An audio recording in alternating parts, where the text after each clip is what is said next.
حضرات،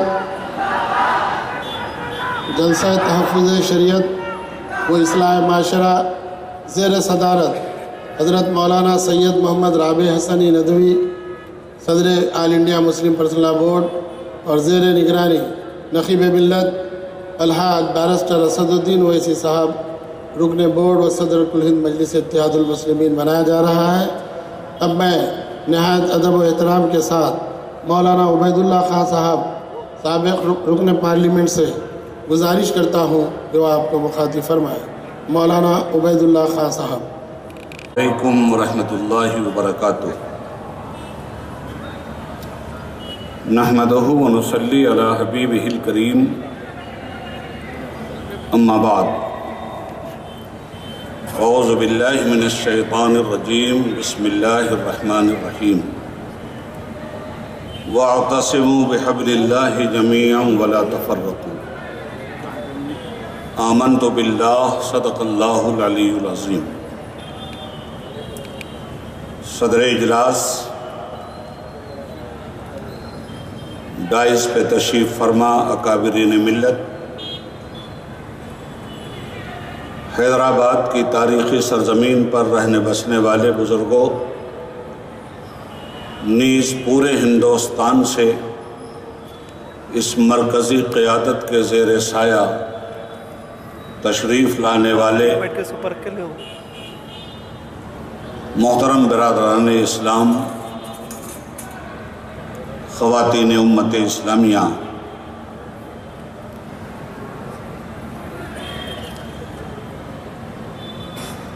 آج کے اس عظیم الشان اجلاس میں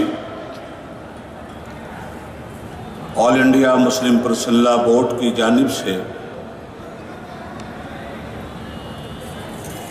سابقہ روایات کو برقرار رکھتے ہوئے جس طرح دور اندیشی کا مظاہرہ کیا گیا ہے اور حیدرآباد کی سرزمین پر جس کو احتشام کے ساتھ دارالسلام کے اس تاریخی میدان میں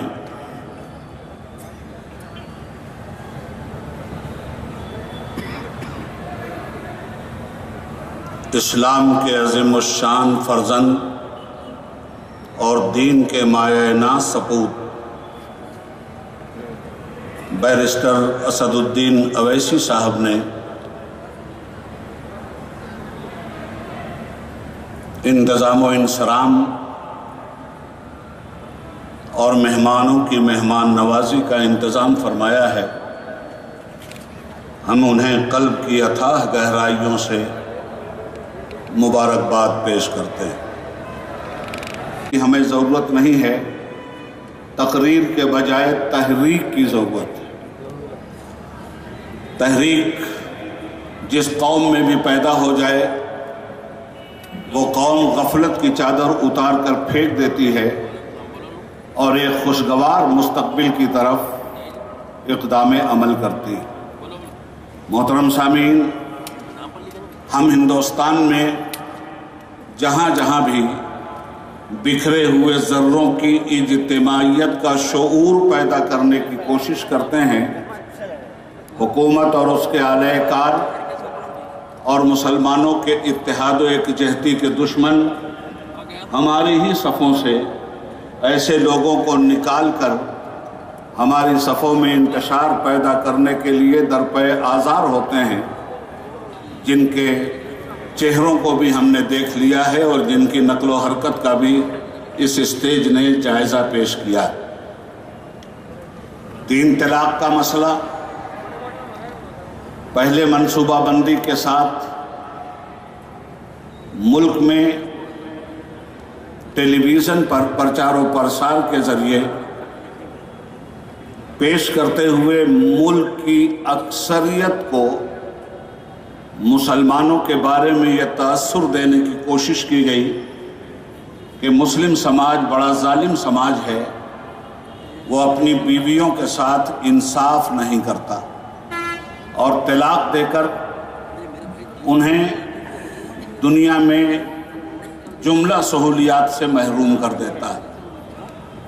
اس طرح سے باتیں جھوٹ جب بار بار بولا جائے اور اس جھوٹ کے خلاف صدائے احتجاج بلند نہ ہو تو دنیا ایک طرفہ طور پر اس جھوٹ پر صداقت کی مہر لگا دیتی ہے۔ جب سے مودی جیسے موذی کی حکومت آئی ہے، سوا اس کے کہ اپنی ناکامیوں پہ پردہ ڈالنے کے لیے مسلمانوں پہ اپنا نزلہ و زکام اتارا جائے، کوئی دوسرا کام اس حکومت نے نہیں کیا ہے۔ آل انڈیا مسلم پرسنل لا بورڈ جذباتی تحریک نہیں ہے، سنجیدہ اور باشعور تحریک۔ جذباتیت کا ماحول بھی جب پیدا ہوتا ہے، اس میں بھی پرسنل لا بورڈ کے ذمہ داران سنجیدگی کا دامن اپنے ہاتھوں سے نہیں جانے دیتے۔ جس سنجیدگی کا مظاہرہ کرتے ہوئے انصاف کا مطالبہ جمہوری اقدار کی روشنی میں پرسنل لا بورڈ کر رہا ہے، اگر انصاف و دیانتداری کا 40واں حصہ بھی بطور خیرات و زکوٰۃ اس حکومت کے پاس موجود ہوتا تو یہ حکومت اپنے غلط اقدامات پر نظر ثانی کرتی۔ مگر ہم کیا عرض کریں آپ سے، مسلم سماج کو تو یہ کہہ کر مطعون کیا جا رہا ہے کہ اپنی بیویوں کو طلاق دے کر در بدر پھرنے پہ مجبور کرتے ہیں۔ اور مجھے یاد آتا ہے کہ یو پی کے شہر مہوبہ میں 2016 میں غالباً اکتوبر کا مہینہ تھا، جس وقت ملک کے پرائم منسٹر نے پہلی مرتبہ زبان کھولی تھی 3 طلاق کے خلاف، اور انہوں نے کہا تھا کہ یہ کیا بات ہے کہ منہ سے طلاق نکل گیا اور طلاق ہو گئی۔ 1 مہینے کے بعد ان کے اس تمسخر سے بھرے ہوئے بیان کی تردید خود ان کے اپنے فیصلے نے کر دی تھی۔ نومبر 2016 میں وہ ٹیلی ویژن پر آئے اور اپنی داہنی جیب سے 1000 کا نوٹ نکالا اور بائیں جیب سے 500 کا نوٹ، اور اعلان کیا، بھائیوں بہنوں، یہ 1000 کا نوٹ ہے اور یہ 500 کا۔ آج رات کے ٹھیک 12 بجے میں ان دونوں کو اپنے پاور سے طلاق دے رہا ہوں۔ آپ مجھے بتائیے کہ ان دونوں نوٹوں کی طلاق ہو گئی یا نہیں؟ ہے کسی کی جیب میں وہ نوٹ؟ مسٹر نے کہا کہ ہمیں مسلم بہنوں کی بہت فکر ہے، ہم اپنی مسلم بہنوں پر ہونے والے ظلم و ستم کو برداشت نہیں کر سکتے، اور طلاق کے خلاف ہم ایک بل پارلیمنٹ میں لا رہے ہیں۔ ہم نے اپنا حلف نامہ سپریم کورٹ میں داخل کر دیا ہے۔ جس طرح مسٹر مودی آپ کو مسلم بہنوں کا درد ستا رہا ہے، عبید اللہ اعظمی کو بھی اپنی ایک ہندو بہن کا درد ستا رہا ہے۔ اس ہندو بہن کا نام یشودا بہن ہے، جو بدقسمتی سے آپ کی پتنی ہے، آپ کی بیوی ہے۔ جب آپ اپنی بیوی کے ساتھ انصاف نہیں کر سکتے، جب آپ اپنی بیوی کے ساتھ ہمدردی نہیں جتا سکتے، تو آپ مسلم بہنوں کی ہمدردی کا ناٹک کیوں کر رہے ہیں؟ اور جب سے آپ آئے ہیں، آپ ناٹک کے علاوہ کچھ کر بھی نہیں ہیں۔ ایک مداڑی ہے جو ہر طرح سے ڈمرو بجا رہا ہے اور ملک کے لوگوں کو اپنے اس مکر و فریب کے جال میں پھنسا رہا ہے۔ آپ مسلم سماج کے ان مردوں کے خلاف 3 سال کی سزا کا بل لائے ہیں جو اپنی بیوی کو ایک ساتھ طلاق دے دیتے ہیں۔ میں کہنا یہ چاہتا ہوں کہ اس بل کو آپ نے تعزیرات ہند کے دائرے میں رکھا ہے۔ جو بھی ایک ساتھ اپنی بیوی کو 3 طلاق دے دے گا، اسے 3 سال کی سزا آپ نے طے کی ہے۔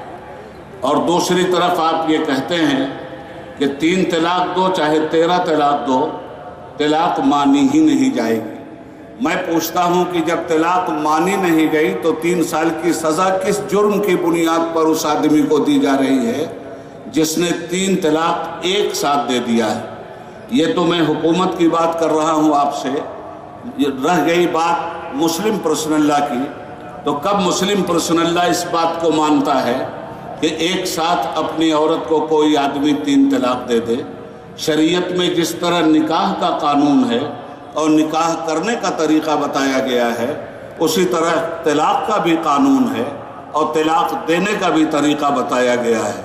اور ان تمام طریقوں سے الگ ہٹ کر اگر کوئی مسلمان شریعت کے قانون پر ظلم کرتا ہے اور ایک ساتھ 3 طلاق ایک بیٹھک میں دے دیتا ہے تو ایسے مسلمان کو تو مسلم سماج بھی ظالم انسان قرار دیتا ہے۔ ایسے انسان کے بارے میں ہم نے تو اسلامی تاریخ میں یہ پڑھا ہے کہ حضرت عمر رضی اللہ تعالیٰ عنہ کو جب یہ پتہ چل جاتا تھا کہ کسی نے اپنی بیوی کو ایک بیٹھک میں 3 طلاق دیا ہے تو اس کی وہ دروں سے اور کوڑوں سے مرمت بھی کرتے تھے۔ معلوم یہ ہوا کہ ہمارے یہاں اس 3 طلاق کو جو ایک ساتھ کوئی ظالم مرد دیتا ہے، شریعت اسلامیہ میں اسے طلاق بدعت کہتے ہیں۔ یہ بہت بڑا گناہ ہے، مسلم سماج کو اس سے پرہیز کرنا چاہیے۔ جس طرح نکاح کر رہے ہیں تو نکاح کی ذمہ داریوں کو بھی سمجھنا چاہیے اور نکاح کے طور طریقوں کو بھی سمجھنا چاہیے، اور جو ذمہ داری عائد ہوئی ہے اس ذمہ داری کو حسن و خوبی کے ساتھ پورا بھی کرنا چاہیے۔ اور جب طلاق کا کوئی وقت آ جائے تو ایسی صورت میں شریعت سے ہی رجوع کرنا چاہیے۔ مسلم پرسنل لا بورڈ اسی لیے بنا ہے اور اس سلسلے میں ان تمام تر چیزوں کو واضح طور پر وہ آپ کے سامنے عملی صورت میں رکھنا بھی چاہتا ہے۔ طلاق دینے کے سلسلے میں بڑا ظالم ہے وہ مسلم مرد جو اپنی بیوی کو ایک بیٹھک میں 3 طلاق دیتا ہے، مگر اس سے زیادہ ظالم تو وہ ہے، یہ ظالم تو کم سے کم 3 طلاق دے کر کے اس کو آزاد کر دیتا ہے، مگر ہمارے ملک میں ایک اتنا بڑا ظالم ہے جو اپنی بیوی کو نہ چھوڑنے کے لیے تیار ہے نہ گھر میں رکھنے کے لیے تیار ہے۔ آج بھی پرائم منسٹر کا بنگلہ پرائم منسٹر کی بیوی سے خالی ہے۔ میں عرض یہ کرنا چاہتا ہوں حضرات کہ ہم یہاں کسی کا تمسخر کرنے کے لیے، کسی کا مذاق اڑانے کے لیے ہمارا یہ اسٹیج نہیں ہے۔ ہم تو آئینہ دکھا رہے ہیں کہ وہ آدمی عورتوں کی کیا حفاظت کر سکے گا جو خود اپنی بیوی کے معاملے میں جلاد ثابت ہوا ہے۔ حضرات، یہ تو اس ملک کی بدقسمتی ہے کہ انہیں اس ملک کے لوگوں نے پرائم منسٹر بنا دیا۔ جمہوریت ہے، کثرت رائے سے لیڈر کا انتخاب ہوتا ہے، مگر ہمارا ہندو سماج اتنا بیوقوف تو نہیں ہے کہ وہ ملک کو چلانے والے اور ملک کے توڑنے والوں میں فرق محسوس نہ کر سکے۔ پہلے پرائم منسٹر پڑھے لکھے لوگ ہوا کرتے تھے، دیش کے لوگوں کو ایک چائے بیچنے والا پسند آ گیا۔ میں کہتا ہوں اگر چائے بیچنے ہی والے کو بنانا تھا تو یہاں مونگ پھلی بیچنے والے بھی تو اس دیش میں ہیں، پکوڑا بیچنے والے بھی تو اس دیش میں ہیں۔ ارے کچھ نہیں تو کسی پان بیچنے والے کو بنا دیا ہوتا، کم سے کم وہ چونا تو پوچھ کے لگاتا۔ اس آدمی نے تو بلا پوچھے ہوئے پورے دیش کو چونا لگا دیا ہے۔ حضرات محترم، یہ تو حالات جس منزل سے ہم گزر رہے ہیں، اب اس میں میں تھوڑی سی انٹرنل 2-4 منٹ میں بات کروں گا، چونکہ میرے پاس صرف 10 منٹ کا ٹائم ہے۔ انٹرنل بات یہ ہے کہ مسلمانوں، آپ کی اجتماعیت کو سلام، آپ کی شیرازہ بندی کو سلام۔ اللہ کرے یہ شیرازہ بندی وحدت کے ساتھ کثرت میں ہمیشہ اسی طرح تبدیل ہوتی رہے اور اس کو کوئی نظر بد نہ لگنے پائے۔ ہمارے یہاں کس سازش کی طرح ہمیں پتوڑا جا رہا ہے۔ ہمارے پچھلے ایک مقرر فرما رہے تھے کہ کبھی دیوبندی بریلوی کے نام پر، کبھی شیعہ سنی کے نام پر، یہ ایک بہت ہی برہنہ حقیقت ہے۔ آج مسلک کے نام پر جس طرح ہمیں بانٹا گیا اور کچھ لوگوں نے اپنی تن پروری کی بنیاد پر مسلکی فضا کو اشتعال انگیز ہوائیں دیں اور آج بھی دے رہے ہیں، میں سمجھتا ہوں وہ ملت کا کوئی فائدہ نہیں کر رہے ہیں۔ میں کبھی یہ نہیں کہتا کہ دیوبندی بریلوی ہو جائے، میں کبھی یہ نہیں کہتا کہ بریلوی دیوبندی ہو جائے، میں کبھی یہ نہیں کہتا کہ جماعت اسلامی والا شیعہ ہو جائے یا شیعہ سنی ہو جائے۔ جو جس مسلک کا عامل ہے، اسلام کے ساتھ اس نے اپنے کو جوڑنے کا دعویٰ کر رکھا ہے، وہ اپنے مسلک کی روشنی میں اپنے دین کی پابندی کرے، مگر مسلک کے اوپر وہ دین بھی ہے جس دین کے اندر سبھی لوگوں کا مسلک آتا ہے۔ اس لیے یہ بات عبید اللہ اعظمی واضح کرنا چاہتا ہے کہ کسی بھی مسلک کے آپ ہوں، اگر آپ قدر مشترک پر کوئی حملہ ہوا ہے، آپ کی کسی کامن شے پر کوئی حملہ ہوا ہے، کون وہابی ہے جسے اسلام نہیں چاہیے، کون بریلوی ہے جسے اسلام نہیں چاہیے، کون دیوبندی ہے جسے اسلام نہیں چاہیے، کون شیعہ ہے جسے اسلام نہیں چاہیے، کون سنی ہے جسے اسلام نہیں چاہیے؟ تو جب سب کو اسلام چاہیے تو آج مجھے آپ بتائیے کہ یہ دیوبندیوں پہ حملہ کیا جا رہا ہے یا بریلویوں پہ حملہ کیا جا رہا ہے یا شیعوں پہ حملہ کیا جا رہا ہے یا سنیوں پہ حملہ کیا جا رہا ہے؟ یہ حملہ تو اس دین اسلام پر ہو رہا ہے جو دین اسلام ہر مسلک کے لوگوں کو چاہیے۔